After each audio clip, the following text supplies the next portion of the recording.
on, people? Welcome to Football Carnage, and we are back with another episode of Chaos right here for you on the channel. Not the biggest panel, but we're going to give you a great show nonetheless.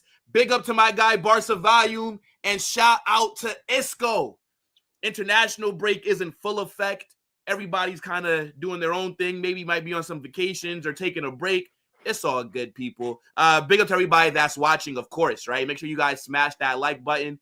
Subscribe to everyone that's on the panel. The links are in the description, as always. And, yeah, let's try and get to 100 likes as soon as possible, right? We got a lot to get into. Right? We got to talk about, and this is probably the last time that we'll maybe talk about this until maybe the game is there. But, you know, obviously Villarreal, Barca, in Miami. I know that Volume definitely wanted to have that conversation on stream. Dani Olmo just got injured with Spain. Also going to talk about Barcelona possibly keeping Marcus Rashford. That update's come out this week as well. Mark Guehi, seems like Barca and Real Madrid are in for him. Free defender who might end up signing him. And then also Endrick. Seems like his future at the club might have to go on loan or something in January to try and make that World Cup squad for Brazil. But now, Volume, Isco, what's going on, man? International break. Have you guys been enjoying it? No. Man, I'm going to be honest. I'm not enjoying this international break at all. As a matter of fact, I've not watched a single game. Last international break, I enjoyed the life out of it. Like, I watched as many games as you can possibly imagine. I'm such a nerd, but these games, man, they don't get me up in the morning. Like I got like freaking. I think it was Wales against England. I think was the most attractive game of the day. Today, I think it was Brazil up against Korea or some stuff like that. And it's just like none of these games. Like I'd rather just watch the NFL or something, the Dodgers or whatever. Like it's just like these games are giving us nothing, bro. Like at all. Yeah, like all the matchups suck. Like last international break, at least we had Turkey versus Spain. Like that was something where everybody was like, ooh, okay. This time, yeah, it's just like France versus what, like Azerbaijan or like what the fuck? Yeah. No, last international break was great. We actually had Leo Messi's last game in Argentina as well. Yeah. So there was a lot of storylines. Yeah. So it was very interesting. But this international break, we were like, this is like, can you guys think of a game that's supposed to be good? I mean, even in South America right now, I think it's like Venezuela against Colombia or something like that, and like everybody's taking a break. Nobody's really going because it's the last couple of games before the World Cup, and we already know who's going and who's not going. So that's not even interesting either. So it's crazy. Yeah, I mean, let's go, bro. Like, what you saying? Yeah, exactly the same, bro. I genuinely watched only one game, and it was my own country, and we drew to Croatia, and we are 99% once again not going to the World Cup. So yeah. It's been shameless, good, man. Bro. Now, you know, usually every international break, I try and do like one or two watch-alongs on the second channel. Yes. There's no game that I saw where I was like, yeah, I'm going to actually sit down and take 2 hours out of my life to watch. So, yeah, it just cannot run. But look, like I said, man, we still got a great show for you guys, even though the games are dead. A lot of news concerning Real Madrid and Barcelona. But before we get into the first topic, right? Shout out to my guy, Raw Killer. It says W Volume, W everyone. Now, look, W Raw Killer, bro. Always coming through, supporting the channels. And I also see Raw Killer on everybody else's streams as well, showing love. So look, big up Raw Killer, man. People are saying Mexico versus Colombia. Yeah, I mean Mexico versus Colombia is supposed to be on paper a pretty good game, but USA Ecuador.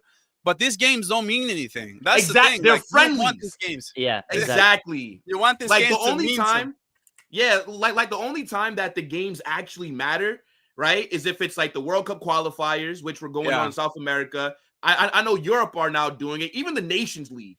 At least those games did mean something. Like friendlies, I just can't get behind watching friendlies, bro. Because like these games are just training sessions that we get to see against other teams. Essentially, like that's just like what it is. But I mean, look, guys, run the likes up, people, and I mean, let's just get into it. So I mean, look, Volume. We haven't talked on camera. I know in the group chat we go at it, but on camera, got a chance to speak about this whole Barcelona Villarreal match in Miami. And I know Isco's been in the group chat, but I don't really know your thoughts on it too much either. So I mean, I thought, why not have it right now? I know that you called me out, like on my video where I was, saying Negrera FC. I did. But talk to me, bro. Like, what are you saying about Villarreal versus Barca? All right, look. And what do you not like that I said as well? Go ahead. No. Look, I did have a little bit of a problem with the spirit of your video. Like, I do agree. I'm not going to be disingenuous and say Barcelona is not going to benefit. Like, let's just start off with that before we get any misunderstandings or things like that. Okay, so I will give you that much. There's a little bit of an advantage because, yeah, sure. It's one game though. Like, it's a 38 game league. So like, to me, it's like this to make a big deal of one game. I mean, I get Frankie came out and said, you know what, guys, I'm not okay with this. We have to travel. We don't want to travel. And dude, this is why I said this is not a big advantage for Barca either, because they have to travel across the sea, bro. Like, these players don't like making this unnecessary, right? Because their schedules are so big and so like saturated already. So like to add another international flight to this thing, it's like, man, how many more flights are we going to take? So this is why these players, they don't want to do this. And I get it. So this is why I don't think the Barcelona is like like the players are not static, right? So one of the things that I did have a problem with you was, first you brought up Negreira, right? That's ridiculous. I don't know if that was a joke. I don't know if that was I don't know what that was. I'm just gonna take it for a joke, but because it's totally nothing to do with Negreira. Yeah. Then you were saying that we were cheating, and they were saying that is Barcelona always involved in these things, and like, dude, hold your horses down, dude. This is in Barcelona. I just want you to know, okay? You never said this on your video, so I'm just gonna let you know, okay? Barcelona, okay? They're not at the bottom of this. We're just a pawn, okay? We're just like they told us, you know what, guys? I have Villarreal. Are you guys interested? And I go, okay. So we don't have to play in La Cerámica. So we don't have to play La Cerámica. We don't have to play in front of 30,000 radical fans or whatever. Like, we don't have to do that. We don't have to go to this hotel in Villarreal. So Barcelona is like, we're gonna make 5 million euros with this thing, and we're gonna get one less away game, which I understand. That's why you're upset, and I get it, dude. I get it. And so I just want to say, okay, before you go, I am not okay with this. I'm in America. You're in America. I don't think Isco's in America, but we are in America. No. I could literally go and take a flight. Something I've probably never would have thought in my life, that I could watch a La Liga game in the USA. Most people could say they could be excited about that, and I am not. I don't think that, if you know me, and you know a few things, nobody in the chat, right? Nobody in the chat talks more about player safety, player health, player schedules, and nobody really cares, bro. Like, nobody cares about these players. Nobody cares about how much they play. Nobody cares about how long they play, their schedules or whatever. And I'm always saying, like, dude, how come nobody cares about this stuff? So this is another wrinkle to it. This is one of the reasons why I'm up against it. And before people say, oh, they want to promote La Liga, they don't want to promote La Liga. They just want to make money. That's all these suits care about, man. They just care about money, and the players are paying the price. And all I'm saying, this is kind of how I feel about this game. And what I will say, though, why I call you out on your video is because you were like, oh, Barcelona is cheating, or here we go again. Oh, here we go. These guys are on freaking court. And I go, well, what does that have to do with this game? We're literally has nothing to do with it. So that's all I'm going to say. Yeah. Big up to my guy, Jonas. Isco, like, what are you saying about this whole situation, man? I do agree with volume, mostly. Yeah, I just don't like it being in America at all. I don't care if it's a Barca game. And I understand them. To be honest, I understand both Villarreal and Barca because they need the money, bro. They genuinely both need the money. Like, Villarreal literally had to sell Jeremy Pino to Crystal Palace to have some Alex money Baena. to buy players. Yeah, Alex Baena too. They would have never sold them. I genuinely think they would have kept them both if they didn't need the money. So I don't blame them. I just blame La Liga. They're shameless. They just want to make money. That's it. Yeah, exactly. And that's my thing, though. I get it for Villarreal. So this is the thing, Will. You have to understand, okay? Both Villarreal and Barcelona are benefiting from La Liga. La Liga, Tebas has been at this for a couple of years now. This is not even this is not from yesterday, okay? So he's been trying to get this game for a very long time. Like he's been trying to do this, and all of a sudden, dude, UEFA is reluctant to it. They don't want to do it. But they lead. You can read between the lines. They're not happy about it. So something's telling me that they're being forced to do it. Maybe they owe favors. Maybe they owe someone. Maybe someone made a call. But this is money, suits, bro. This has nothing to do with Barca at all. We're just taking advantage of a situation. Yes, I admit we are taking a little bit of an advantage, but let's be honest, right? Let's say Barcelona wins this league by 3 points. Are you going to say it's because we had a game in America and you guys, that was the difference in the league? I'm going to be very honest with you, Volume. Yeah. If Barcelona win La Liga by 1 point, I am 100% bringing up this Villarreal. Yeah, I'm so serious. I am now a la Cerámica. We beat them the last 3 times. No. Yes. I'm not saying that you would have lost if the game was at Vallecas Villarreal or anything. But what I'm saying is them having that home advantage, them playing with mostly their fans, that could be, and they do have a very good team this season. That could be an advantage. I'm going to be real. If you win La Liga by 1 or 2 points, it's not gonna, bro. I'm calling this out. Now, if you win La Liga by 5 points, where if you lost, wait. What's what I'm saying, Volume? Let's say if you win La Liga by 5 points, then I can't call that game out because even if you would have, let's say, lost it, you still would have won by 2 points, for example. No, but let me give an example. Give an example. Last season, we won La Liga by how many points? Was it 4 or was it 5? 4. But it doesn't matter. It doesn't matter because at the end of the season, when La Liga is already like out of reach, like players will get rest, and at the end of the day, it may very well be 6 points. But at the end of the day, it's like that last couple games when it really matters most. You're always going to suffer that because if it's neck and neck up like right now, let's say we're like we have 4 more. No, let's say we have 3 more games, and Barca wins the next 2 games. But the second to last that we win, that takes us to winners, right? And you guys are back by like 3 points, but because of point differential, you guys can't really reach or tie Barca. You still, and then let's say we rest everybody, right? And we don't play anybody, and we lose the last game, just like we lost to Villarreal. My point is, what if you would have dropped points against Villarreal at their ground? Now we'll just never know.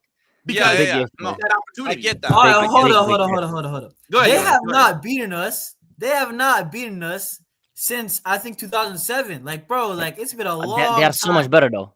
This season, they're actually good. Bro, hold up. Last season was their perfect opportunity to beat us. Wait, hold up. Last season we were very injured. They had us at the start. They were looking decent last year too. We were playing like Pablo Torre and like guys like Sergio Dominguez, and we still beat them 5-1. Like I don't see it, bro. Like no. Okay, wait. So then, Jonas. So then, based off your logic, then why ever give them a home game? Just always play it at Barca then. Since it doesn't matter. No, I'm just kidding, bro. Listen, that's what I'm saying, bro. I'm just kidding. They're gonna beat you at their ground eventually. Like they're gonna take points. Okay, off of you course, eventually. Of course. So it could have been this year. Okay, that's a big if. Will, but hold up. So is your biggest problem that it's being played in America, and Miami's gonna have like more of a Barca culture? That's not my biggest problem. I can care less where the game is being played. I would have had an issue even if it was being played in another part of Spain. My issue is it's not going to be at their home ground. Like that's my issue. Okay, so essentially, that's understandable. I mean, so it's essentially, fair. This is an extra home game for Barca. Yes, I get what Volume's saying. The travel there, right? Yes, that could be something that plays a factor. I don't like the extra home game thing though. It's just like Frankie said. To be fair, it's a neutral site. I mean, it's still a neutral site. Come on, Volume. Hold up. Come on, Volume. Have you ever met a Villarreal fan in America? Home is your fans. These are not. I mean, that's true. Volume. Hard Rock holds about, I think, like 60,000 people. It's gonna be 50,000 Barca fans. So you don't think Madrid fans were gonna want to go to this thing? Brother, it's a La Liga match. I'm just saying you get a chance. You get a chance to go see Lamine Yamal. No. Yeah, I would go actually. No, wait, that's fair. If it was in LA, I would have went. I'm gonna be sorry if it was LA or even maybe. No, let's say Real Madrid comes here. If it was Real Madrid, I'm not even joking. But let's say that the Real Madrid is coming to LA right now. I get a chance to go watch Mbappe, Vinicius Jr. on an actual meaningful game, which we'll never get. Like, I'm gonna go cheer probably for whoever the Atletico Madrid, whoever they're playing. No, I'm gonna go cheer for them. You don't think that's gonna happen over there? Because at the Club World Cup, when I went to Madrid PSG, there were people there in Barca kits. So that's a good point. But you have to understand, that's going to be a minority of those. For Villarreal, bro. Like, that's going to be a minority of the people there. Let's be very honest. They chose Miami for a reason, right? Messi plays there. And hold on, Jonas. We all know Messi's going to be there. They did. Yeah, Messi will be there. Jordi Alba, right? He might play in the second half. Messi may play in the second half. Villarreal do not have a fan base on level. I was told not to say this, but Messi may play in the second half. It's the Messi might play in the second half. Good one, bro. Bro, listen. Busquets as well, right? Bro, Messi would be better than Dani Olmo. I promise you. Yeah, of course he would be, bro. Of course he would be. Hey, little bro, Busquets would be better than him. Hey, guys, but all I'm saying, little 45 minutes for the GOAT cameo, you know what I'm saying? Why not? Stay in your home country in America. Shameless. No, but okay, no, real talk, okay? Yeah, go ahead. When I'm talking about the you said it's definitely was handpicked Miami. Miami is one of the only sites. It was, bro. All right, hold up. In America, Will, you know this. We have so many turf stadiums. Miami's one of the few places, Hard Rock. I don't know how many MLS teams have play on grass. Hard Rock is grass, bro.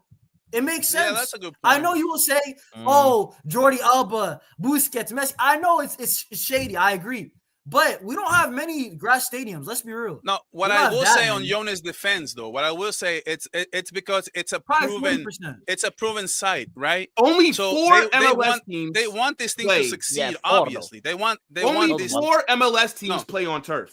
No, but that's what I mean. But what I will say, you guys, you know what? It was handpicked. LaLiga Yunus, bro. No, LaLiga. All I'm saying is LaLiga is desperate for this thing to work because this is a trial. They're trying this thing out, and they're taking it to Miami because they know Miami is going to be sold out.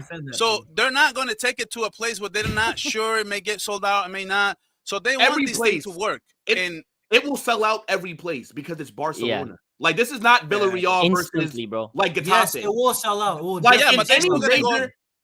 In any major market, they could have had this match in Houston.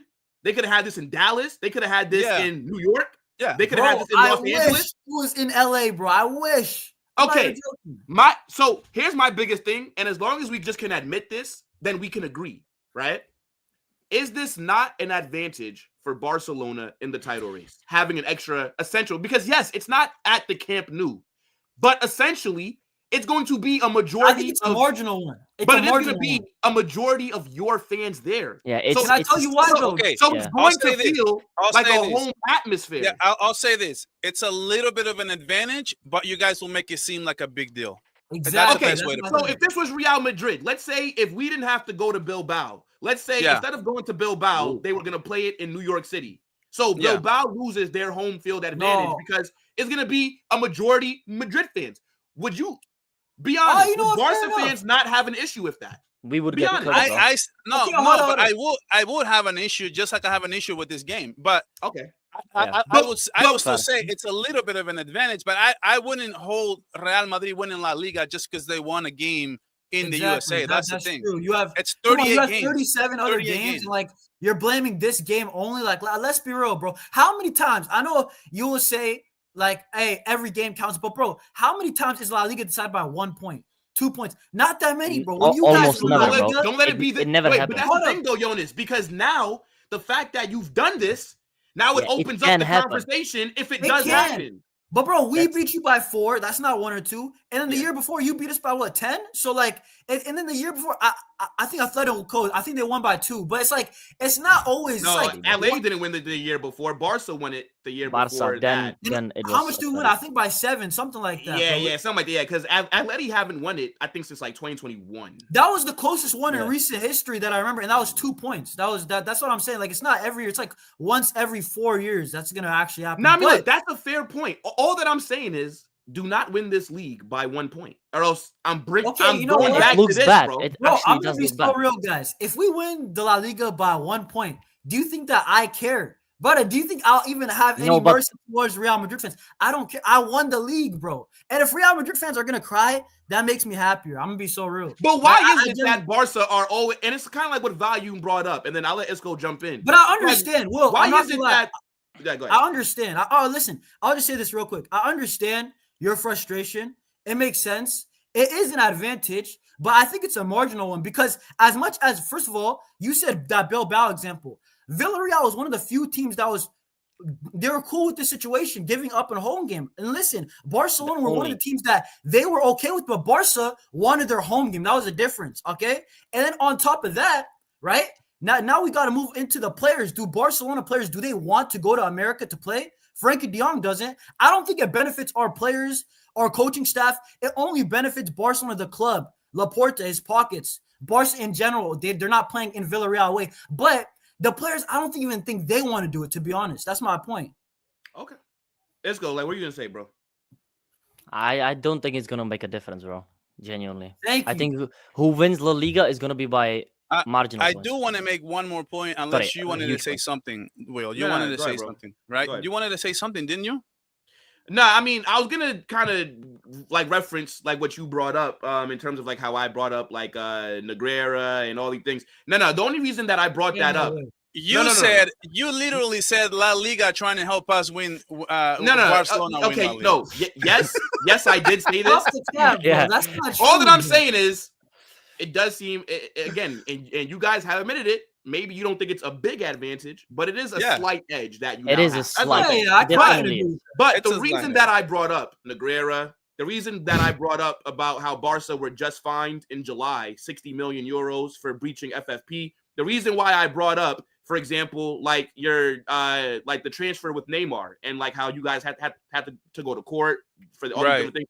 The only reason that I just brought up some of their unethical things that Barca are going through is because your fan base, not you guys, like not Jonas, not Value, but your fan base are just the biggest victims. So I always bring it up because I just have to remind people of their club's history, because it's like Barca fans do tend to forget all the things that you got. Because if Real Madrid had half of these things, it would be worse. Okay, hold on. That's why I bring it up. That's all. But go ahead, Value. Okay. You know what? You could say, Barca's not always ethical. That's cool. But, dude, at the end of the day, a lot of these top organizations, do you really think they're ethical like that? Even including nobody's Barcelona. ethical, bro.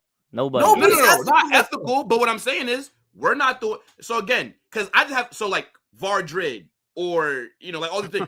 We're not bro, the ones all of that is just trolling, bro. Honestly, no. But it's because we win. But I'm like, well, we're not in court for bribery, for corruption of sport, for falsifying documents. It's not us. Yet. By UEFA. Yet. Hold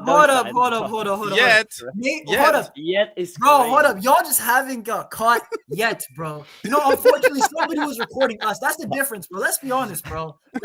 Bro, Will, let's be honest, bro. Bro, in your heart, Real Madrid, they get a lot of penalties, and I'm not saying that they're not pens, but I've seen Barcelona. Hear me out, okay? Barcelona, from my eyes, there's no evidence, right? Bro, they missed more calls for us that Real Madrid would get. That's all I'm saying, bro. I can't even say it's not a pen. It is a pen. But for you guys do get the pen more often. He can't prove it, but he doesn't have any doubts. Yeah, and I'll be real. I don't have evidence, but he doesn't have any doubts. But they missed calls, and it's not penalties conceded. But for us, a lot of times the penalty, bro, they don't even look at it, bro. When we're supposed to get pens, but it is what it is. You literally had VAR not working in your match. Like, let's not do this. Isco. You realize that was Rayo Vallecano's mistake. It was their stadium. Barcelona has but still, it was your game. It was your game. No, but do you realize? Do you realize? So if I go to your home and light up a Christmas tree, and if it doesn't work, is that my fault or your fault? It's your home. If you pay the bills, your electricity is not going to work, bro. So this is like something, because if this was in a Madrid match, we would like, come on now. Yeah. We would be getting but I get his point, though. I get his point. If this was at the Camp Nou or if this was at Barca home, I get the point. But Barcelona have nothing to do there. This is like between BAR and Rayo Vallecano Stadium. This is nothing to do with us. And can I say this? This is their LaLiga. Well, let me just say this, all right?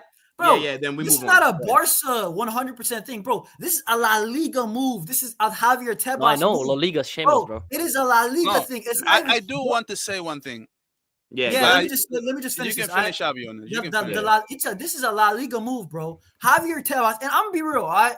I might be in the slight minority, right? That I don't think it's a horrible move, even if Real Madrid get this advantage next year. Because hear me out, okay? I know the popular opinion, nobody likes change, right? I don't like the move, but I understand why Javier Tebas, and we kill him a lot. But bro, if I understand why the Premier League is so far clear financially that he just wants to see how it works, bro. Let's see, bro. You know, sometimes in life you make a change, and sometimes it's gonna work, bro. And Villarreal, they're getting more of the money, bro. So for Javier Tebas, if this means a growing fan base in America is gonna happen, and it might not, but it might. That's the thing. And if it does, it's not that bad. I know a lot of football fans, they like to stick to the old thing. But, bro, now we like the new Champions League format. So who are we to say? It's completely different, though. I know it's unethical, but... Yeah, and here's the thing. Like, if this works, and if it's a success, Real Madrid is not going to like Barcelona making extra cash just for going somewhere else. And they're going to want to do it next time because we're not going to just let them keep making money. And we're not making money. So now we want to make money too. So, I mean, this is why a lot of us don't want this, because it's just going to keep happening. But one thing I did wanted to say, though, and I don't know if you guys want to, like, get your take on this, but to me, the reason why, because I know in your video you also said something very important. It's like, why would Barcelona not do it on a home game? So, like, to me, like, Barcelona and Real Madrid are like the biggest fan bases. So, like, to me, it's an easy answer to this. Is like, Madrid or Barca, if they keep doing this in the future, they'll never do it in a home game because they have way too many members, way too many socios, way too many investors, and there are way too many people who are going to complain because they have one less home game, or if that home game, they have to go pay the ticket and pay the flight to go somewhere else, overseas or international, whatever that is. And if you think about it from the Villarreal standpoint, they don't have as many members, they don't have as big a brand. So, like, from their standpoint, it makes sense as well. So, like, if this thing keeps happening, it's always going to happen on Madrid or Barcelona's away game. It's never going to happen on a home game because these stadiums are so big and they make so much money to where, like, a little bit more money is not going to move the needle either way. So it just has to be on an away game. We're not making any money, and now you're making 5 million euros, for example. But do you guys understand, like, my point for, like, listen, I don't defend Javier Tebas a lot. I'm gonna be so real. But do you understand, like, you have to understand his side of the perspective, bro. You can't just, like, be like, oh, why is this happening? I'm just trying to understand. And to be honest, bro, this makes a lot more sense than a lot of other things that Javier Tebas has done, because he's done a lot of bad. So that's my thing. I don't like it, but it might be a success. That's what I'm saying. All right. Now, look, we'll see. We will see people. Again, this is probably last time that we'll talk about it. One last thing, though, that has to be said. Sorry. One last thing. It's not 100%, and people think it's 100%. It's not 100%. FIFA has to sign it. The soccer, USA Soccer Administration, CONCACAF, need to sign it as well before it happens in the USA. So it's still not 100%. Okay. I mean, look, fair enough. Chat, let us know what you guys are saying. Obviously, when the game's coming up, pretty sure that we'll talk about it again. But good debate. Now, I do want to talk about some of the injuries that have been going on. So I see some people are bringing up that Mbappe, Mbappe has a knock. But there's not been like an update in terms of like, oh, he's for sure. By the way, the Mbappe thing is pathetic, bro. How can he say, oh, I do have a problem with my ankle, but we'll have to see how it goes? Dude, there's no one you don't play that game, brother. Play the next game. I mean, look. But he scored an assist. He's fighting for the Ballon d'Or, I'm telling you. I may play, I may not. I want to play. I have this thing on my own. Dude, wow. What are you doing? Yeah, I think so. Like, but there's not really much to talk about with that until we know for sure if it's serious. Yeah, and then, but before we even get into Dani Olmo, because we do know that he is injured, Franco, he's on his way back to Madrid from Argentina because he has a muscle overload. So they just send him back. He's not going to play, which is good news for us. But Dani Olmo and Jonas, try not to smile too much, brother. This guy got injured with Spain. So he's not going to be available for their games. I'm seeing from reports that he may not be ready for the Girona match either. I mean, like, how do you think this is gonna look, just look at Jonas. This guy trying not to smile. They should be happy, bro. This guy Jonas, like, I used to pray for times like this. Yo, you know what it is, bro? Dani Olmo, bro. Yo, brother, I'm gonna be so real. You know what it is? Almost injured.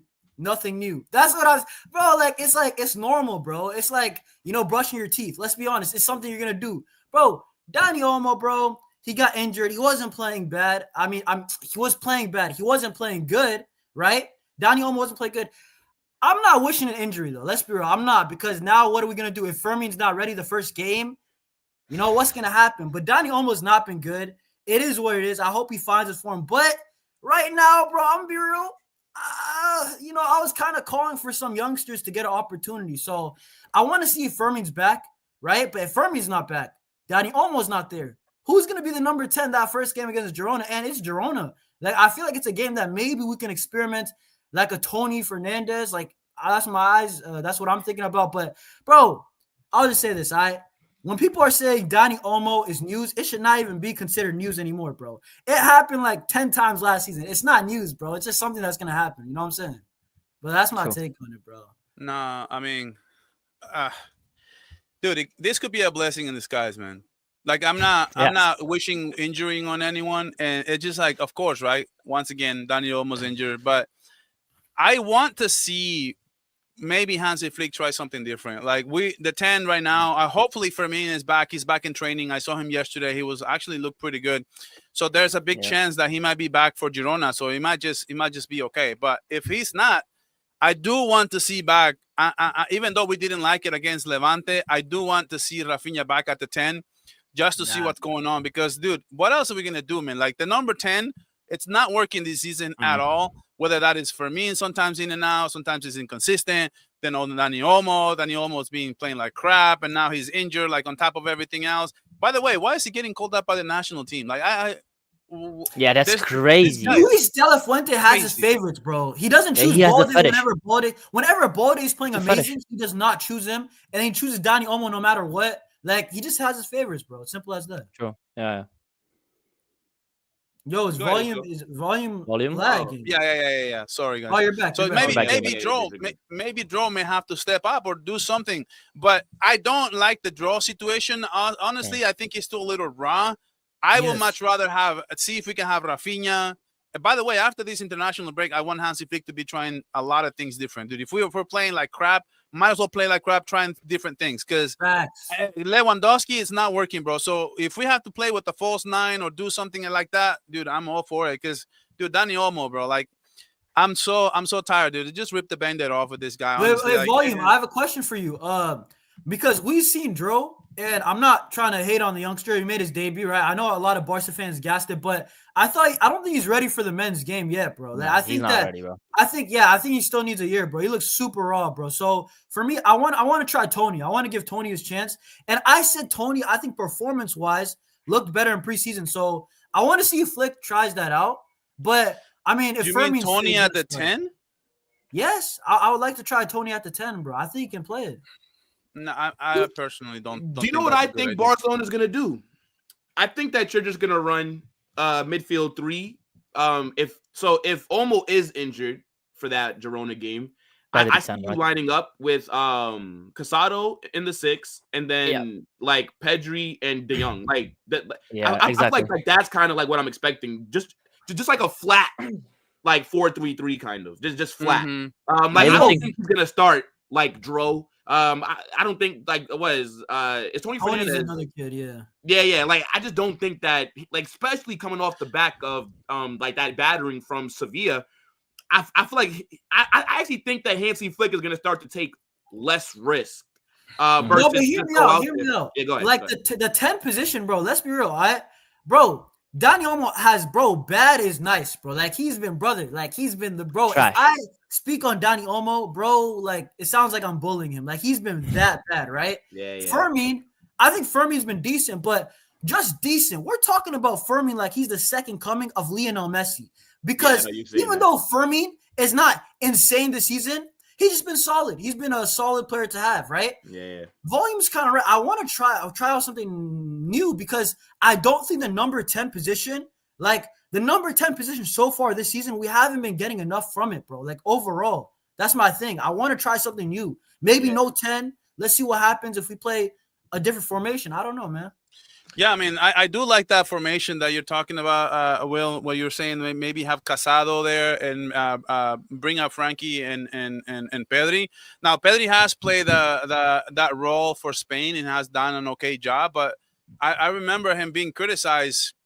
People criticizing De La Fuente for doing that because he's literally wasting him, using him a little bit more forward rather than where he likes to play a little bit more deeper. But he kind of stopped doing that after getting so much backlash, and then Pedri started being the same Pedri he normally is for Barca with Spain. So I don't know. Pedri can play there maybe just for a couple of games while maybe Fermin gets back. It may not be the worst thing in the world. It's an option.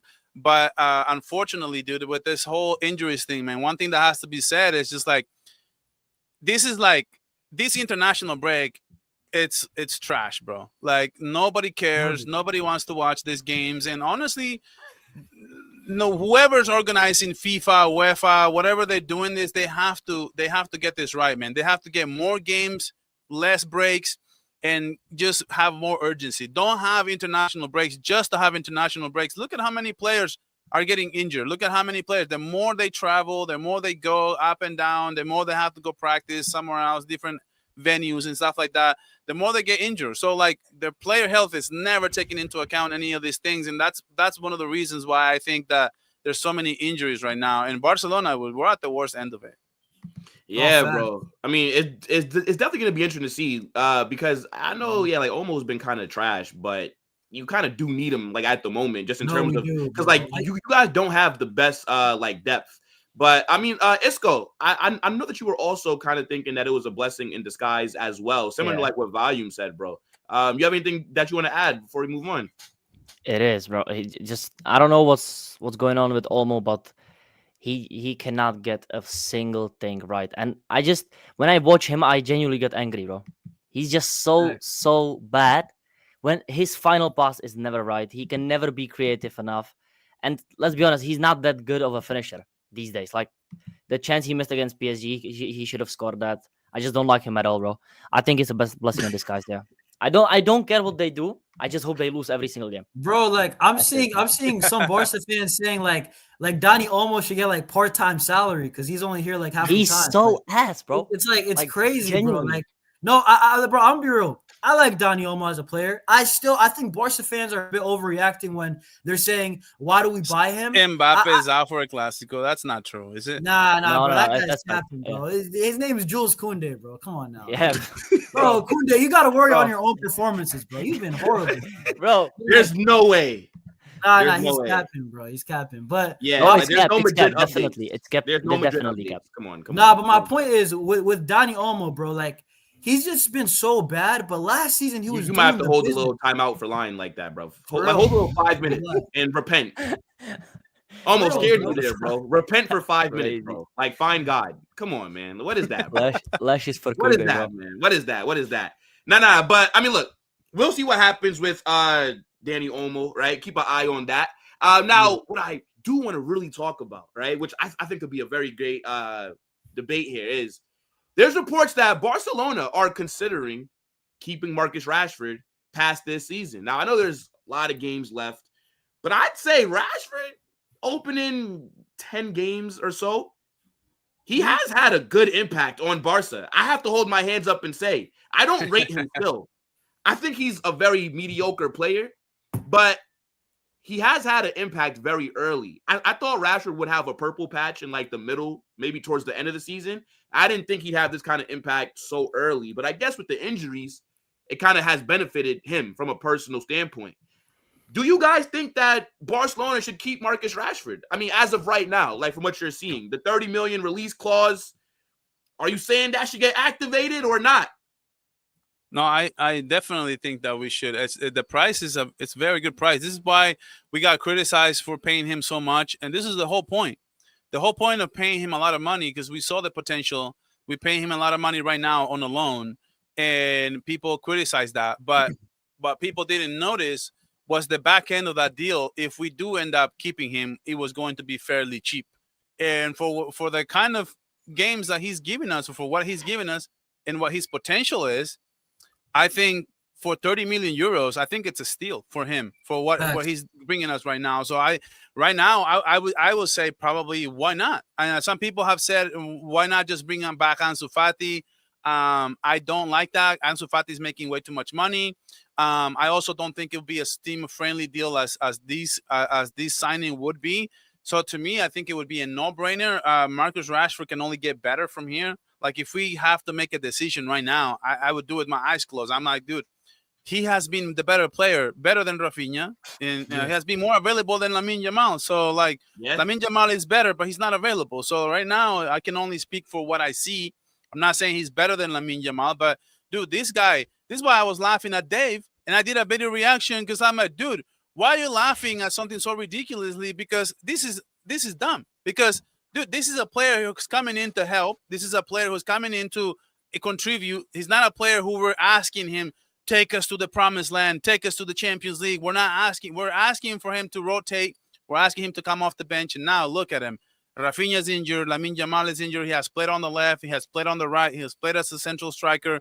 What else can he do? So, and he has been the best player we have up until this point, for better or for worse. And other players are not being available. So, to me, this is a no-brainer in all angles. I will sign him yesterday, to be honest. Bro, you know what it is? Like, it's so many guys. I was like, I had a show the other day, and I was like, yo, so many Barca players are not playing good right now. Like, even if you include Rafinha and Yamal, for your Rafinha and Yamal standards, they have not been good. Let's be real. And if I'm comparing Rashford to Lamine Yamal and Rafinha, first of all, he's been better than Rafinha this season. Let's just be real. Let's call it out for what it is. Performance-wise, Rashford's just given us more so far. Like, even without the GA. If you take it away, Rashford, he's been beating some players, right? Against PSG, bro, how many nutmegs did he have? Right? Got the assist. He's doing some good things. Newcastle game, did some good things. Levante, I thought he was the sacrificial lamb. I think Rashford so far, I'm not going to say he's been great, but I like what I'm seeing. And he's got more potential. I think he can get better and better over here. I think Hansi Flick really likes Rashford, right? And then Lamine Yamal, he just hasn't been available, like Volume said. So, bro, you know what's crazy, guys? And by the way, I would buy him. Like, so far, I liked what I've seen. That's what I have to say. Because he was supposed to be a bench player. Now I think he's going to be a starter, bro, honestly, soon, very soon. And if I'm looking at it, Rashford, I would probably do it 30 million. You know what it is? Guys, what would you say? Like, what price tag would you say would have been a fair amount? Because I think 45 would have been fair. So I think 30 mil is a steal, bro. That's just in my opinion. For free, I actually don't think you're wrong by saying 30 M's might be a steal, especially if he continues on this form. Because if he's able to chip in with GA like this at Barcelona, and if he's able to stay consistent throughout the entire season, if he goes back to Manchester United, they're going to probably look for more than 30 million if they want to sell him. So at that price range, I can definitely see it. And I think, you guys are not wrong, right? Like, he has been better than Rafinha this season. Like, he has been. Rafinha's not been good. Or he's not looked like last season, right? Like, besides his performance against Valencia in the second half, like when he was subbed on, I can't really think of anything that Rafinha has really done, right? In the Champions League, Marcus Rashford got the brace against Newcastle. Marcus Rashford against PSG. He was your best attacker that game. He was causing Zabarni a lot of problems. I think, even against Sevilla, I don't know how he won man of the match, by the way. I don't think Rashford was good at all. But he got the goal, right? Like, he made the only impact in terms of in the final third for you guys. So it's like I said earlier, maybe it's because of the injuries, right? Yamal's been in and out the lineup, and Rafinha's injured now. So maybe Rashford just has the platform with those guys not being the main focal point. You know where it is to thrive. But go ahead, bro. Go ahead. And he still hasn't played his best yet, Jonas. He still hasn't played his best. I don't think. He looks like he can give us more. No, but Volume, this is why I'm going to defend Rashford, bro. You know what I really like about Rashford? The team has not even played well. Collectively, we have not played well yet. And I'm still seeing a lot of flashes from Rashford. And so many guys are not performing. So once these other guys get it together, right, and we create more chances, because Barcelona this far, we're not creating that many chances as we did last season. bro, Rashford's performing well in a team that's underperforming. That's how I'm going to put it simply. So imagine when the team is doing better. So I like what I seen. I can't lie. Bro, I was a guy that I was open to the move. I kind of doubted it, but I'm looking at right now, he's held his own. That's all I could say. Like, bro, he's held his own, man. He's looked decent. I mean, so what would you guys say for the 11? Like, Isco. Because how he's playing, you would think Hansi Flick is looking at him as a guy that he has to be able to figure out how to get into the 11. But then at the same time, like, for example, when Yamal is fit, undisputed starter on that right wing. I don't care what kind of form Rashford's on. If Yamal's fit, he's on the right. But that left spot, with how Rafinha's been looking, do you drop him? Or do you move Rafinha to the 10? Or do you play Rashford in the 9? Because Lewandowski's been shit. Like, what are you thinking for how you fit Rashford into the 11? I don't think he fits anywhere, bro. Ooh. What? Like, he's bro, just a bench player? Bro, you don't know about Rashford if you think he can keep this up for the whole season. He's a purple patch player, bro. He cannot keep this up. I don't think he can keep this up, bro. He will have one bad week. He can still play better than this. I look. I think we have to experiment and we have to see where the players are going to line up better. Flick has been doing this with the back line, by the way. This is why we have been struggling so much. Like, we haven't had 4 games with the same lineup in the backfield, which is crazy to think. I think on the attack, I want to try. I really want to try Rafinha at the 9 before I try Rashford at the 9 because look, he doesn't want to play that, bro. I agree. By the way, I agree. Rashford doesn't want to play that. Over what? But okay, wait. But there's proof that Rashford can be like Rashford. He doesn't want to be there. The 9. He doesn't want to play the 9 though. Rashford. He said it openly. Yeah, he said it openly. He's at Barcelona. I think Rashford is just happy to be here. I think if Hansi Flick tells him, "Yo, if you want to start for us consistently, Lewandowski's looking washed. His legs are gone. Ferran Torres is better coming off the bench. The 9 could be your position." I don't see Rashford saying to Hansi Flick, you know what, boss? Nah. But do you see? But do you see him say something like, to earn my spot? I don't know if that's the best place where I can give my best. Yeah, exactly. And then that's true because he's not that good as a 9. But I don't think Hansi Flick will drop Rafinha from the left. No, but can I tell you, Carnage, this is why I like Rashford as left wing, because Rashford and Yamal, by the way, Rashford, I've seen enough. Rashford's a better dribbler, 1v1, than Rafinha. Right? I like what I'm saying. He just gets past players more. So I like Rashford as a left wing, Yamal as right wing. And then that means Rafinha's the odd man out. Rafinha, I want to see him at the false 9 or just as a 9 in general. I just want to try it out. I think that would be better than if Rafinha's 9. left. I can see that. No. But why not play him in the 10? We gave him one chance at the 10. Everybody wanted to see that, and then he didn't do a good job on the first half against Levante. He didn't do very well, but we didn't give him enough chances. Rafinha played the 10. Rafinha played them against Levante, and he didn't have a good game in the first half. And then he moved around. He had a better game once he played on the left. But what I'm saying though is like, yeah, when I said that the 9, I guess is what I really meant was like as a false 9 type of role. Let's see if we can do something like that. I know it's going to be an experiment. I know it's probably not going to be ideal, but we have to try things out. I mean, Lewandowski is looking washed. I agree.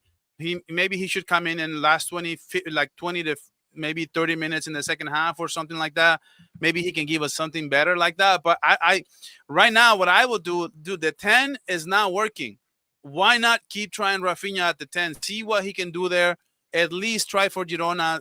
I don't know. Let's try something different. Have Ferran as a number 9 and have Rashford. And I think the best wingers right now have to be Rashford and Lamine Yamal. Because Rafinha, even though he had a arguably Ballon d'Or type of season, I don't think he can repeat whatever he did last season, man. Over 55 GAs last season. That's crazy. Like, why are we acting like Rafinha did most of his work out wide like Lamine Yamal? Like, Rafinha tucks in a lot. A lot of his goals are in the center. Like, I don't know, bro.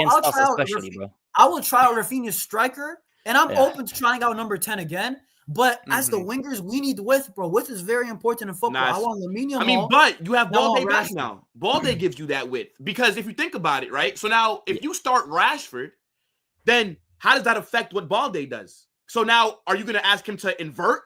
Because it worked, because Rafinha always did cut in. Like, you're right, Jonas. Yeah. He always cut in, and then Balde would be on there giving, like, the overlap.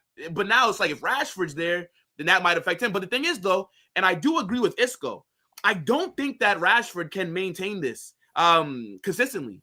And, again, it's like I said earlier, the only thing that surprises me is how early he's making this impact. I did say, right, when you guys first signed Marcus Rashford, this is on record. I have a video. Even though I don't rate this guy, I think bringing in Marcus Rashford on loan, I said was better business than getting Nico Williams. I also said that it was better business than going after Luis Diaz, because I don't rate those two players like that anyways. So now Rashford on a loan with an option to buy is a risk-free move for Barca. And it looks like it's paying off at the moment, but I just don't think I've been watching Marcus Rashford since I think like 2015-16, bro. Like I've watched a lot of Marcus Rashford. I remember when he broke through at Manchester United and I think like the Europa League. And then I remember his first game, I think against like Arsenal, where he bagged. I've seen Rashford basically his entire career. He does have the pace, he has the power, and he can lock in and give you good results. But I just don't think quality-wise, he can be this level consistent throughout 38 games. He's done it like twice in like 10 years. He's done it like 2 or 3 times. Yeah, he's like 2 out of his 9 seasons have been good so far. But like, that's what I'm saying. But I never buy into those things, Will. I never buy into those things. Oh, because you've done this your whole life doesn't mean you can't have a good season. A lot of time, we could have said the same thing about Rafinha. Like, he's never done this. He's never gonna have a Ballon d'Or season with Barcelona under Hansi Flick. A broken clock is right twice a day. Volume. Yeah, volume. You're judging Rafinha of the fact that Balde wasn't playing, and Balde is so important to Rafinha, bro.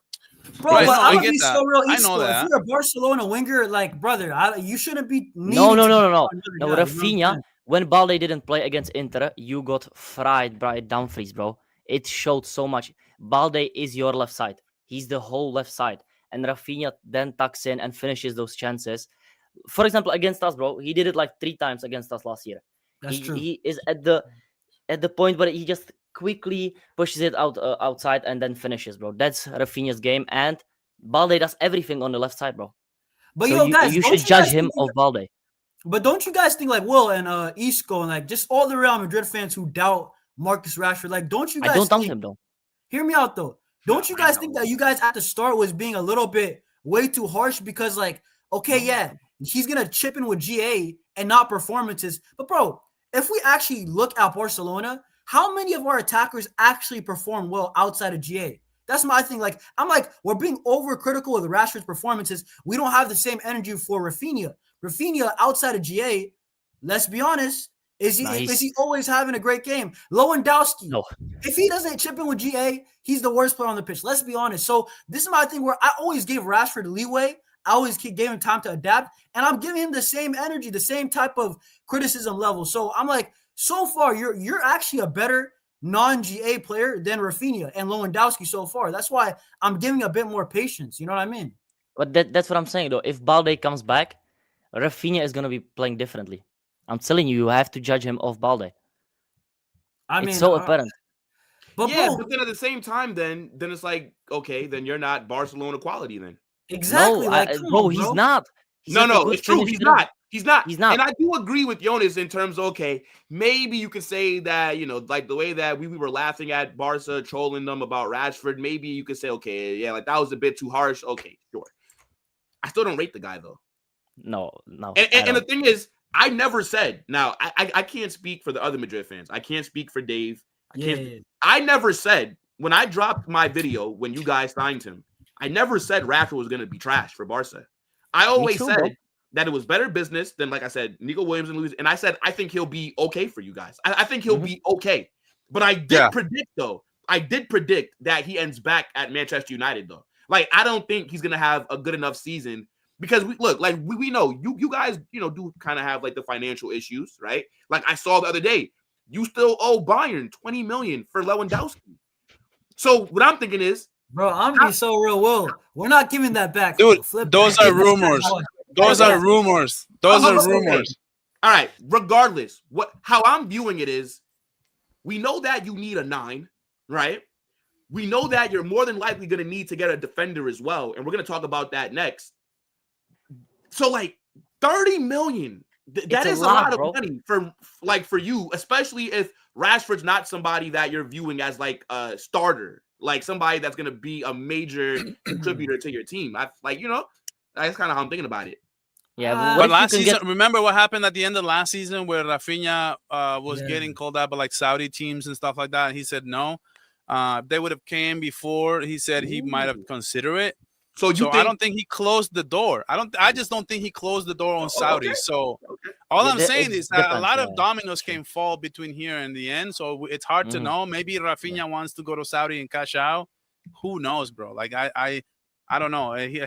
I'm happy for what I'm seeing right now, and we'll have to see. We'll have to jump that bridge whenever we get to it, I would say. And I'll just put it like this. Like, Barcelona have way more bigger problems, and a lot of them, than Marcus Rashford. Let's be honest. Like, we have so many guys playing bad. How many guys? Let's just do this right now. How many Barca players are playing good right now? Who's having a good season so far? Jan Garcia, Eric? Yeah. Juan Garcia. Yeah, Eric Garcia. Eric Garcia is having a good season. Yeah. Now, trust me, he is. Will, maybe you don't notice him, but bro, he's good. He's actually good. He's good, but like for his standard, Eric Garcia. For his standard, I think Eric Garcia is having a solid season. Like, I think he's been arguably your best backline player this season. I think he's been better than Koundé. I think he's been better than Kubarsi, Arroyo. I think he's been better than Gerard Martin. Because Alejandro Balde's not been good this season either, even when he was fit. So I mean, like, Eric Garcia probably but that's. But see, this is my problem. That's what I'm saying. Much though, bro. Yeah. This is my thing. Rashford's not the issue. The amount of Barca players who play for the only players. Okay, I'll say Pedri and Eric have been solid. Jan Garcia's been good. Rashford's also been solid. That's it. Everybody else has been below average for me. And that's why I'm like, Yamal's not been average when he was fit. Oh yeah, Yamal's still the best player, bro. Yeah. But Jean Garcia and I'd say Pedri have been, because they've been. Whoa, he's injured now too. Shit. But yeah, Jean Garcia, Pedri, and Yamal, and then Frankie. I say Rashford's not been. Thing is, like, because like, so I do a lot of Barca hate watches. I will see Rashford be trash. He's so ass some games, but then he'll get like a goal. Like he'll get a goal, but it's like his overall performance was not good. Like against Sevilla and Newcastle. But I'll give you the worst game. Goal. Newcastle was the worst game he played. Sorry, Newcastle, that was the worst game I saw from him from like a long time. But then he scores two goals. Just turned it up. That's true. But also, right? I'll be real. Like, Real Sociedad won 2-1. In my opinion, that was his worst game. No GA. Played mid. I mean, he might have got assists, bro. He's like scamming GA. Fair enough. But like, my point is, Real Sociedad, he didn't play good, right? But Rashford, for me, like, bro, and so many guys have been so bad that just the fact that he's been solid and holding his own, I'm not going to kill him, bro. I genuinely think only 4 or 5 players have been decent. You know what I mean? Okay. So I mean, do you think, Frankie de Jong? I think he's been solid. Frankie's been okay. He's been solid. Yeah. He's been solid.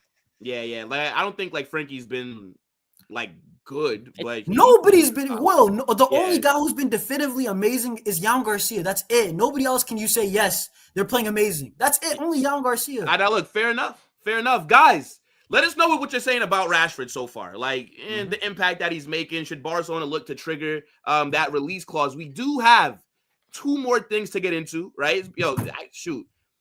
I'm not gonna lie, bro. Like, these topics are kind of cooking at the moment, bro. Like, I always get nervous for international break because topics, but yeah, bro. People, make sure you guys smash that like button. I don't know if we're under 100, but we got to get as many as possible. It's over 250 people in it. Let's try and get to 150 likes. I also need you guys to subscribe to everyone that's up here on the channel, right? You got Volume, Isco, Reacts. All their links are going to be in the description. They're there right now. You go there, you subscribe to them, you show them love, support their content as well. And before we get into the next topic, big up to my guy Jordan, who dropped his 9-month members chat. Says, run those likes up. You know, it's crazy. 9 months, bro. This guy's been a member as long as it takes for somebody to give birth. That's mad. W Jordan, bro. I appreciate you every single time. And if you guys want to become a member, the link is pinned at the top. We got, some custom badges, Mbappe, Yamal, Vinny, Pedri, Florentino Perez, etc. But look, big up to Barca Volume as well. I know that you have to run. Yeah. So, I have to go, guys. Time as always. Take care, man. Appreciate it, guys. People, subscribe to Barca Volume. But while we do have Jonas here, because I know that he only has a couple more minutes, Guehi, he's being linked to both of our clubs, right? Florian Plettenberg, Tier 1 journalist, he said that Barca are in the hunt, Real Madrid, but so are some other big elite clubs like Liverpool and I believe Bayern as well. Now, what I want to ask you guys, and Jonas, kick us off, bro. Do you think Guehi would be a good signing for Barca? Because you do need defenders. Like your back line, you see it's been struggling. I mean, bro, listen, I already gave my thoughts. I think as bad as the back line is, Barca are not pressing well enough. And I think you could legitimately have Maldini in our back line. The way that we don't press, we don't run. How am I seeing Real Madrid be a better pressing team than Barcelona? I've never seen that in my whole life. I think any defender would struggle. You add the high line. Like, I don't think it's only personnel, but, right, I will admit, when I'm seeing Mark Guehi links, I think he's the perfect center back for us because the other guys, Konate, he's decent. Saliba, we don't have money, bro. Let's be real. Guehi's left-footed, bro. So he's a left-footed center back, and ideally, you could have Cabarsi right center back, which is Cabarsi's playing out of position. His best position is right center back, not left center back. He's been playing left center back for so long now. So you could have Guehi left center back, and then you could have Guehi and Cabarsi, basically. That's what I'm trying to say. And Guehi, once again, he's left-footed. So that should help him build up. I seen him in the Euros. He's not a liability passing the ball. He's a good player. He's athletic. He's like 8 around the board. It's like 7 and 8 around the board. So for free, bro, I would love it, bro. I'm going to be so real. If I see Barcelona get Guehi on a free, I'll be very happy. I promise. I'll be very happy, bro. I just would. Yeah, I mean, do you think maybe Marcus Rashford's there doing the recruitment thing? Because I remember when you guys had João Felix on loan, and this brother was trying to recruit, I forget, like everybody, one player. And I'm sitting here thinking, like, does he know? You're not gonna be here, brother. Like, you know what it is, bro. You were talking about like Bernardo Silva or something. No, Rafael also. There's Rafael and stuff too. Yeah, multiple links. I don't think you're gonna be here. Now, I mean, Guehi, I think Real Madrid might be a little more attractive though, Jonas. I'm gonna be look, Trent is there. Jude. You know what I'm saying? We got a nice little Mandem FC contingent going on. You know what I'm saying? Mark Guehi looking at it like, yo, Rudiger's leaving, Alaba's leaving. I could be next to Dean Howson. You know what it is? If Guehi comes to Barca, he's starting. Yeah. Like, I'm be real. You're a left center back. You're left-footed, bro. That's perfect. Nah, that's true. If Guehi comes to Barca, I'm not even joking. That's like the perfect glove. Like, it fits, bro. Like, everything. And he's athletic. He can probably run this high line thing. He's not a liability. He's consistent from what I've seen. I haven't seen him have a bad game yet. I don't watch that many games with him, but for England. Yeah. So, bro, I would love the signing, but do you really think Real Madrid are gonna actually get him though? Like, yes. Real Madrid, let's be real. Let's be real, guys. Let's be real, chat. As much as Real Madrid, they call us Brocolona. They say Barca. They don't got no money. They be shopping at the same stores as us, bro. Huh? I see you guys at the Broski. I still see you. You know what I'm saying? We splash money every year. We have money in the bank, bro. I caught you at the same store, bro. Bro, no. Yo, see, this here's is the difference. crazy. Here's the difference. We're shopping at Louis Vuitton. You're shopping at TJ Maxx. You know what I'm saying? Yeah, bro. Like, we're signing world-class ballers on a free. You're out here getting Rashford on loan, bro. Yeah, bro. On loan, right? Like, brother. Hold up. Hold on. Bro. How you shop is you go to your rich friend's house and you ask him to borrow his clothes, but you got to bring it back. Like, that's what you did with Rashford, bro. We don't shop in the same area. You feel me? Like, I'm in the Beverly Hills mansions. You're in Compton. Like, that's where you're at, yo. You know what it is, yo. But this is the thing. I see you in Compton, bro. I see you enough times, bro. Bro, I see you in TJ Maxx, bro. Like, what are you doing here? You know what I'm saying? Like, maybe it's Black Friday and you're saying, oh, hey, can I get a Trent on a free? You know what I'm saying? Maybe you find something good at TJ Maxx. That's what it is, guys. They swear, bro. They're like, yo, we're not broke. You guys are broke. But you guys shop at the same All right, but Jonas, but do we have to do that? We don't. Okay, hold on. Let's be real, though. And I agree. Real Madrid, I think it's smart. The free market, why not take advantage? But I'm just saying, bro, whenever I see Real Madrid penny pinching and only going for free agents, like, let's be real. You guys are telling people like jealous. 2 years in advance, you're jealous, sign the contract. You know what I mean, bro? Come on. I mean, but the thing is, we don't really need that much. So when you have a player like Mbappe that could come in on a free, a player like Trent, it's not like we're signing bums who are coming in on free agent deals. Like, we're signing the best at their positions, arguably. So it's like, it just makes sense to do it right now. Yeah, I do think there's like a bunch of like market opportunities, such as like a Mark Guehi, a Konate, right? For example, but our squad don't really need like much. Like, we don't need to be spending like 100 million on every single player, bro. Like, if Mbappe is gonna come on a free, if Trent, what's the problem, bro? But I mean, Isco, I know that you were saying that you think he would join Real Madrid. Yeah. Why are you saying that, bro? If you're choosing again, bro, Barca and Madrid, you're choosing Madrid. You're just choosing Madrid, bro. The same shit happened with Arda Güler.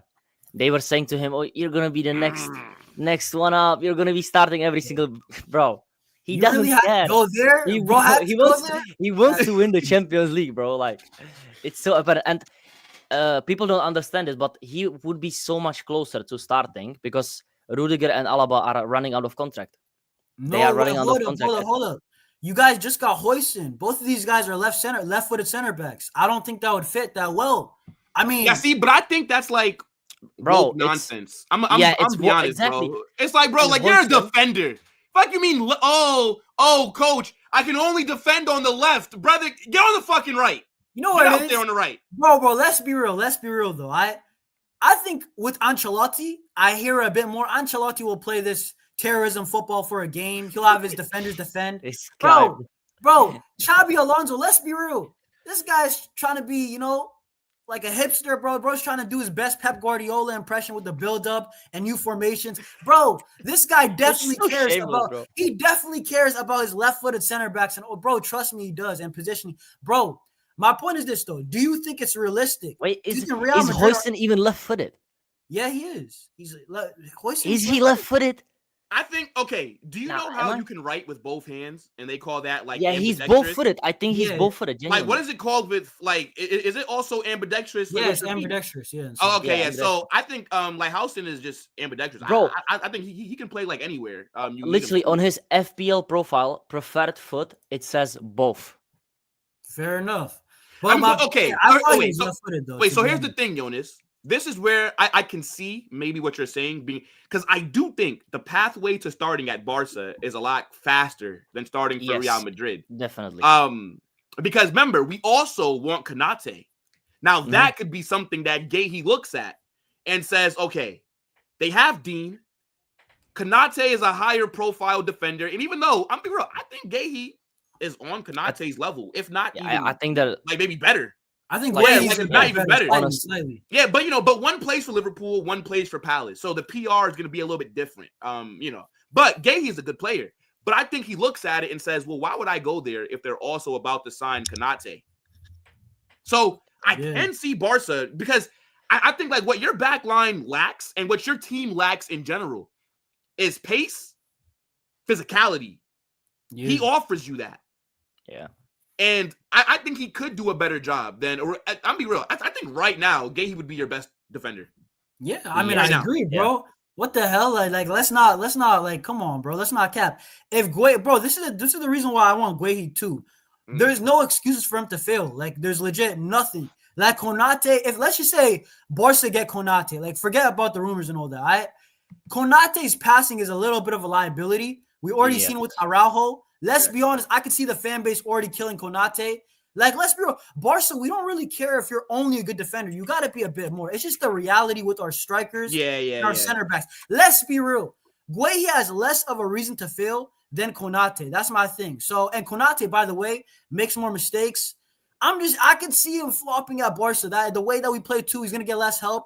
Let's be real. So that's why I'm like, yo, Guehi's actually our best option. If we can get it for free, bro, Jan Laporte, you got it. Even if Rashford is only here on loan, bro, do your job, bro. Like, we might buy you if you do this. I'm not even joking.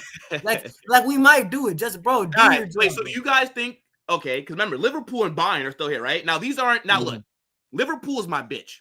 I'm gonna be honest, bro. True. Any Liverpool fan that's in here, hold that, okay? Hold it. We treat you like you're Getafe, like you're Valencia. Like, we treat you like a little man. You know what I'm saying? Like, we see you, we walk inside, we just give you like a little nugget on top of your head.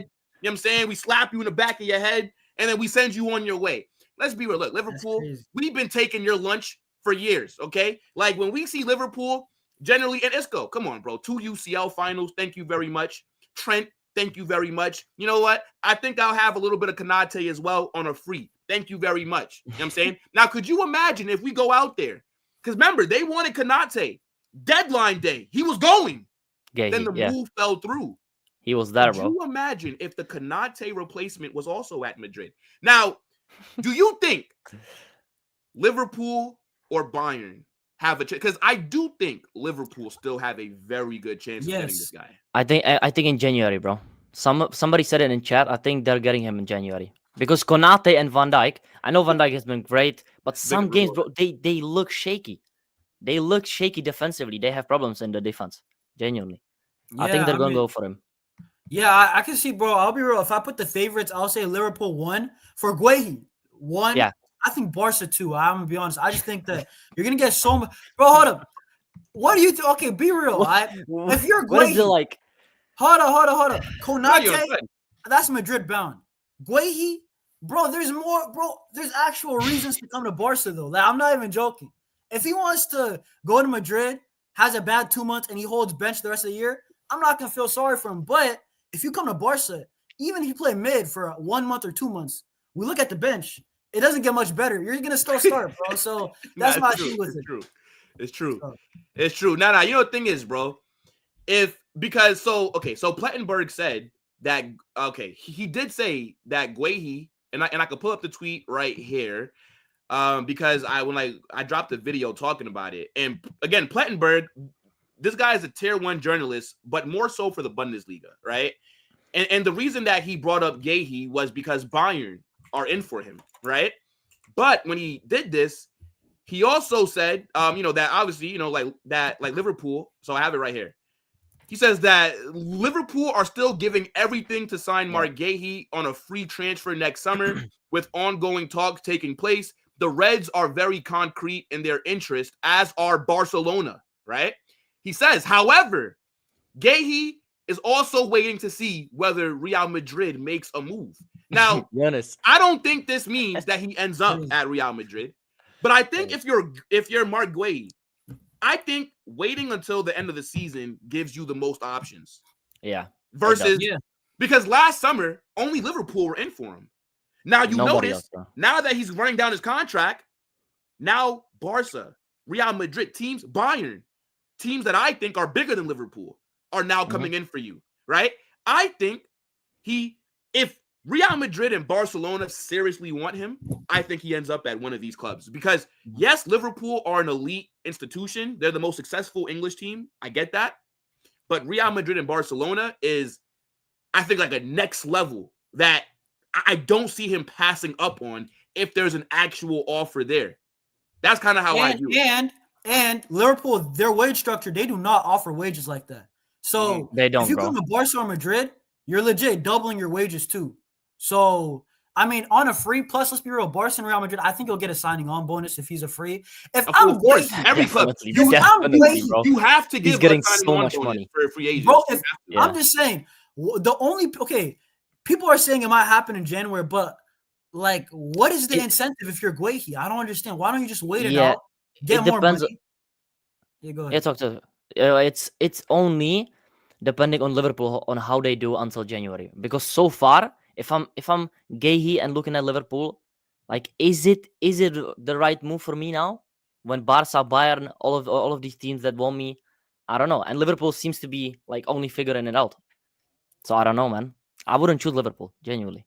Yeah, facts, bro. I mean, the thing is, Liverpool need him. They need do. I mean, we need him Desperately. too, though. We legit need him. No. But the thing is, though, Liverpool this season, I cannot believe how shit they've been. Like, yes, so ass. I cannot believe it, bro. Like, I picked them to win the Prem. Crazy. I had them as the favorites to win the UCL. Now, that doesn't mean that I thought they were going to win the UCL, but with the summer that they had, bro, like, Florian Wirtz is, he looks garbage. I'm seeing Liverpool fans talk about wait till Isak adjusts. Yeah. Adjust to what, brother? Bro, he's already been in the Prem. Exactly, Facts. Bro. It's excuses, bro. Yo, like Liverpool look like dirt. You have Van Dijk over there doing his best Ice Spice, like that was crazy. Bro, this man is showing his ass on every single shot. He's bending over for them, bro. Literally. No. Konate, you know what it is? Let's be real. Konate's been dirt. He's been mid. He's been bad this season. So bad. Liverpool look shit. And people want to tell me that they are comparing it to us last year when we had Mbappe, bro. People don't get. They spent 500 million this window, bro. It's different. It's crazy. These players need to perform, and they are just excuses for Wirtz and Isak as well, bro. Genuinely. Oh no, bro. Do not give me so. Bro, Wirtz has been Excuses. so bad, bro. Oh my god. You know what it is with Wirtz, bro? Bro, this is the only thing with Dani Olmo, because I was watching a Liverpool game, right? And I was like, at least we didn't pay 150 million euros for Dani Olmo. Yo, get this out. Yo, Will, what are you showing me, bro? That's crazy. That's crazy. What is he doing, bro? Hey, look, bro, look. Van Dijk. What's the difference? Yo. This guy, it's bro. crazy. Nah, that's no. It's crazy, man. Nah. Will, I can't lie, you're wrong for that, bro. This is the worst generation to drop a stinker in, bro. I'm not. Yeah, you're getting fried, bro. Bro, it's crazy, bro. It's like, let's be honest. When an attacker is taking a shot, this aura defending that Van Dijk does, it does, like, bro, he's always showing his Florian Wirtz. Like, you actually have to step into the tackle, bro. Like, you can't keep showing all that Wirtz back there. You know what I'm saying? Like, it just doesn't work. And the thing is, people are starting to figure this out, bro. Like a bench like Liverpool is that, like, Arne Slot's tactics, like, he's struggling, bro. Yeah, like, bro, it's been peak. Having to find a way to bring in all these new players and to find a way to get the system to work. It seems like he's struggling, like, with that, bro. They shouldn't have bought Isak, to be honest, bro. Like, Ekitike was right there. He was right there. And you're buying Isak. It's like PSG, bro. It's like PSG. They bought everybody. They expect to make it work right there and then. It's not Arne's fault. If it's Slot's decision to buy Isak, I think it's his fault. Mm-hmm. But, bro, they were just flirting with him so long that they had to buy him. Hold on. But don't you think it's fault? Hold up. Because now you have all these ballers, all these players, and you can't get it to work? Like, come on, bro. Nah, bro, when you have these many egos in the team, it's like, it's so hard to make it work. They literally had, PSG had Mbappe, Messi, Neymar, Verratti behind them, Ramos, Marquinhos. It's difficult to make it work, bro. There's no balance in the team. And Florian Wirtz doesn't work in that midfield. What is this? Like, what is defending, bro? No, but Van Dijk, you know what it is? He's always done this, bro. And he gets away with it a lot. Bro, but when it doesn't work, bro, Flip, you're going to get cooked, bro. I'm not even joking. Yeah. Nah, bro. It's mad. 2022 as well, man. It's actually mad. But like, all jokes aside, though, I do think, like, Mark Guehi, I think that he has a very unique opportunity, one that he probably never thought he'd ever have, which is going to either Real Madrid or Barcelona. I think if one of those two teams make you a serious offer, I do think it is more attractive playing for Real Madrid and Barca than it is playing for Liverpool. And to be honest, even if you end up at Real Madrid or Barca, let's say you kind of struggle a bit, you're not able to settle in, I feel like Liverpool might come back in for you, bro. Whereas if you're at Real Madrid, well, if you're at Liverpool and if you're struggling, we are never coming back. Yeah, never. Like, again, see, not everybody's Mbappe, where the Madrid train comes every fucking year for like 6 years. I was about to say, bro, y'all did that for Mbappe, bro. Y'all took your time. Mbappe is Mbappe. You know, look, funny enough, I actually think that we're going to do that for Saliba. I think so too, bro. Yeah, I think that we're back in for Saliba in like another year or two, bro. Maybe I'm gonna be real. Yeah, 27, 28. I think Saliba is coming. I agree with that actually. Yeah. But I mean, look, chat. Let us know what you guys are saying about this transfer race that we have on our hands for Mark Guehi. Now, one more topic, and big up to everybody that's here. It's been a great episode, chat. I'm actually having a blast. Do you see what happens when fucking Omar misses a show? It's just a W. It's like, you know what it is? It's like less Mario, people, bro, like, less people, higher quality. No, I'm just kidding. Yeah, bro. Hey, look, I might be though. You know what I'm saying? I'm just saying. Look, all the best panelists showed up today. That's all that I'm saying. That's all I'm saying. Nah. Yeah, man. You know what, guys?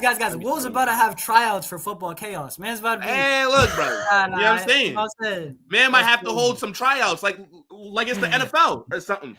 Nah. But big up to everybody that usually joins. It's all jokes. Again, make sure that you guys subscribe to Isco. Make sure that you guys subscribe to Barca Reacts. But last thing that we want to talk about, we probably do like another 10 minutes, then we're gonna dip. Endrick. I haven't seen this guy since the end of last season. Effectively, he's been sent to the Shadow Realms, the Gulag, as some of the young folk might say. Now, he's not been able to get an opportunity under Xabi Alonso. And this doesn't surprise me, right? I said it. That Club World Cup was the worst thing that could have happened to Endrick. Even though he was injured, and he has been injured for the last, 4 months, and he's just come back, maybe 3 weeks ago or something. But seeing how Gonzalo Garcia cooked with Xabi Alonso, I told people Endrick is now last for strikers in the pecking order. They didn't want to believe me. Now he's in a situation where he's not able to get game time. Now, before I let you guys go, the reports are saying that Xabi Alonso told Endrick that it would be difficult for him to get regular minutes, but he decided to stay because he wants to succeed at Real Madrid. Now, I remember a loan to Sociedad broke down in the summer window. He could have been at Sociedad right now. Even more clubs went for him. Yeah. And the thing is as well, right? And before I let you guys go, next one says Endrick and his entourage will review his situation in January so he has the best chance of making the World Cup squad. He could go on loan if it is necessary to get the playing time that's needed. So one thing that's made very clear is that Endrick does not want a permanent transfer away from Madrid, but he does need game time because his development is being stunted right now. I mean, what are you guys saying for this? Bro, I just think he has to go on loan. I don't think that there's any way back. There's too much of a if Mbappe gets injured and Gonzalo Garcia doesn't do well, Vinny can play there, Rodrigo can play there. There's just so many things that have to go wrong for Endrick to play. And I think he has to go on loan. Speak. Just one last point. I don't think he still makes the World Cup squad. There's Cunha, João Pedro, even Richarlison for Brazil. That's true. I don't know, bro. He should have went to loan from the first game. He should have went to Sociedad or some other club. He already messed up, man. Yeah, you know what? I'm just saying, bro, I'm not going to lie. I kind of forgot about Endrick. I genuinely, bro, I didn't even know that was Endrick on the screen, bro. I thought it was Rodrigo got a haircut. You know what I'm saying? I'm not even joking. Bro, I genuinely forgot. Bro, this guy needs to play football. He needs to play football, bro. Because if you're not playing football as a youngster, right? What are you doing? You're bro. I mean, you don't have to, but for your development, and especially, remember, Endrick is not no random youngster. Endrick is one of the most talented youngsters out of Brazil. They were legit calling him the next Pele, the next Brazilian, maybe icon. This guy needs to play football. So I thought he was going to get loaned out. I'm not going to lie. I still thought, because I'm not a Madrid fan, but I thought that he was still going to be the backup for Mbappe and wasn't going to be Gonzalo Garcia after the Club World Cup. Yeah, but he's unlucky, bro. It's so unlucky. He's so unlucky because I think Xabi Alonso really judges his players on the things that they do recently. At Leverkusen, bro, Schick, Czech player, for example, even if he had one bad game, Boniface, which you could see, Boniface, he liked him more than Schick, and he would start Boniface every single game, even if Schick scored a hat-trick. He just doesn't care. He has preferences, bro. It's clear. He just doesn't like Endrick. Nah, see, but I don't think he doesn't like Endrick. Like, that to me isn't the issue. Bro. I just think, again, Mbappe's on amazing form, right? And he's undroppable. Like, you're not going to drop Mbappe. So, like, right there, Endrick was going to find hard time to start. But then, Gonzalo Garcia, Jonas, do you know that he won the Golden Boot for the Club World Cup? Yeah. Gonzalo Garcia. And the thing is, like, what you have to remember, though, Gonzalo Garcia was so good in that Club World Cup. And remember, that's the first impression. So Xabi came in for the Club World Cup. Gonzalo Garcia, because Endrick was injured, he had the opportunity to impress him right away. Gonzalo Garcia was so good in that Club World Cup that even when Mbappe was back from his sickness, he was holding bench up until the PSG game, where Gonzalo still started. He had to find a way to put both of them in it. Gonzalo Garcia absolutely cooked. And I think that was, again, like I said, the worst thing for Endrick is seeing him take that opportunity. Because if it wasn't for the Club World Cup, Gonzalo Garcia would be at Getafe or fucking Mallorca right now or some shit. Yeah, he wouldn't be anywhere near. He would not have gotten a first team contract if it was not for that Club World Cup. True. So once that happened, again, we're in the middle of a title race.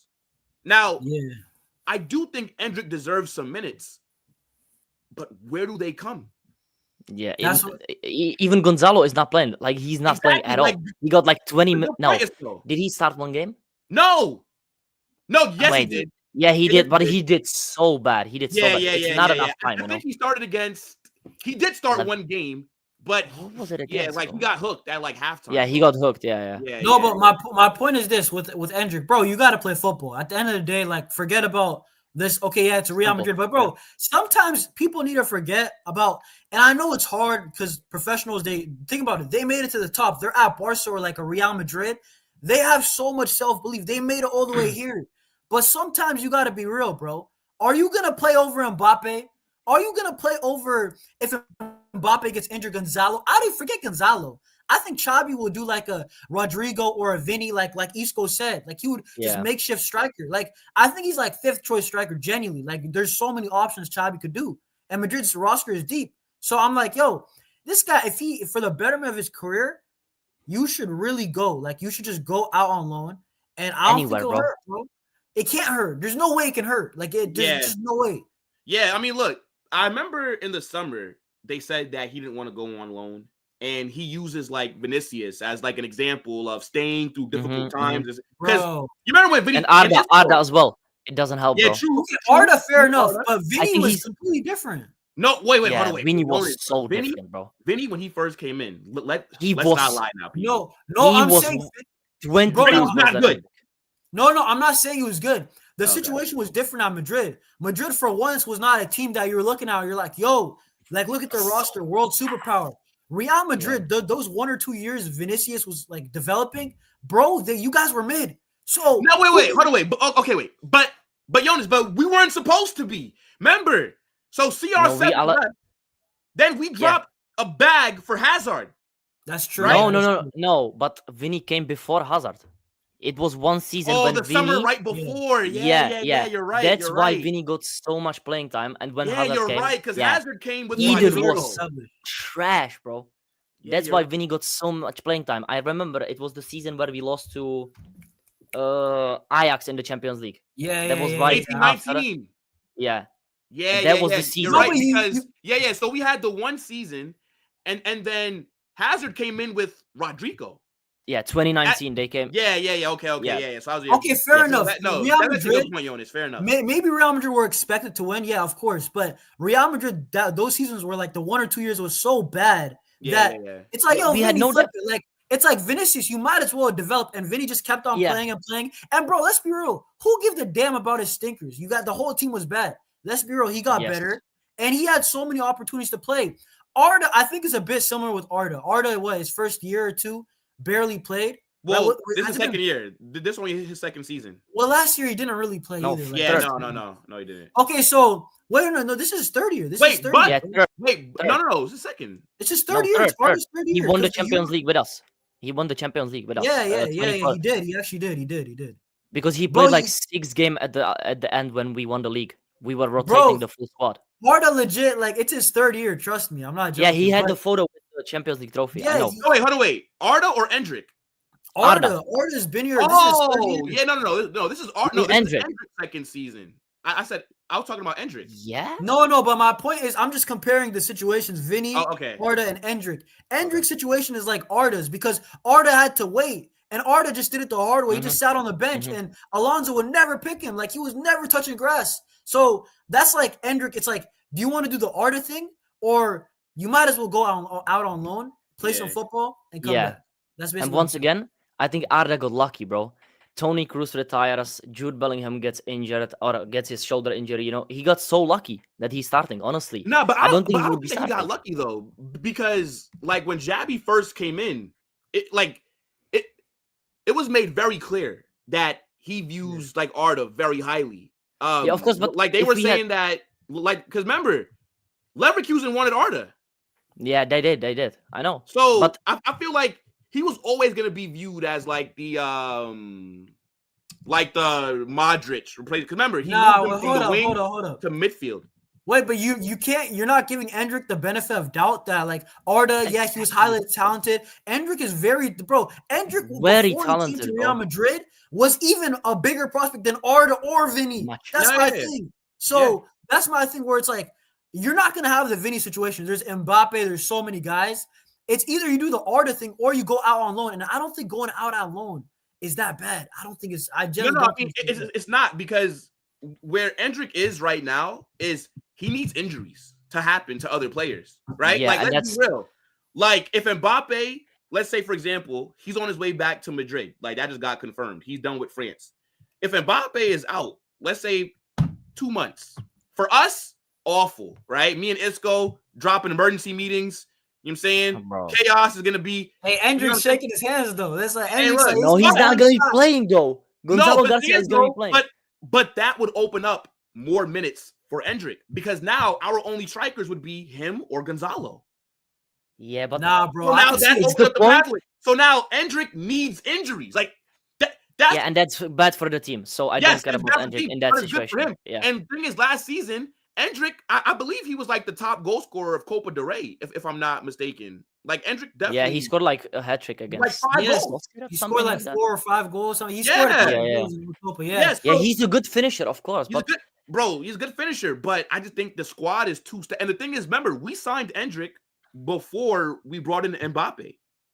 Like, remember, we signed Endrick. Yeah. It was right, like, next to each other. That's true. That is true. Yeah, like, remember, we signed Endrick was at Palmeiras while he was a Madrid player. Like, we already signed him.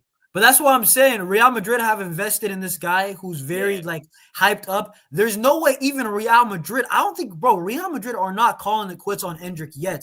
No way. No way. So I'm like, he's either gonna hold bench or he's gonna go out on loan, because Real Madrid, I think bare minimum, Endrick's here for at least 2 more seasons. At least, like, he's a Real Madrid player. Yeah, maybe minimum, bro. Minimum 2, probably at least 3 like, years. I think those 2 seasons have to be on loan, though. All right, so then, like, Isco, like, where would you send him? I would like him to stay in La Liga.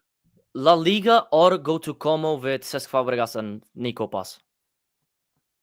I think that's his level, bro. He can get every single minute there. What's this guy? Yo, what is Como like your JV team? Like, what is it is, though. It is. What is this, bro? Hey, like, this Fabregas coaches good football. Nico Paz is there. Send us Nico back, good relationship.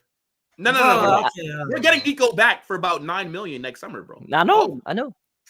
Do you know most chances created in Europe? Yes, Nico, bro. 1, Arda Güler first, Nico Paz second. Oh my god. Say it again. Bro. You said Nico, Arda. Who's the other guy? No. So I don't know who's third, but the most chances so far this season created in Europe: 1, Arda Güler; 2, Nico Paz. I don't know who the third one is, right? Like, after Nico Paz, I stopped looking. You know what I'm saying? I think it's Bruno. Maybe Bruno. I don't know. Maybe. But yeah, I mean, yeah, I think like Endrick, I don't know. Maybe I'd send him to a team like not Dortmund. Like, I remember what they did with like Rainier. Like when we sent him, bro. Like, he barely played. Send him to like Girona or something. Like one of like those relegation Girona, teams. Bro. Yeah, nah. Relegation.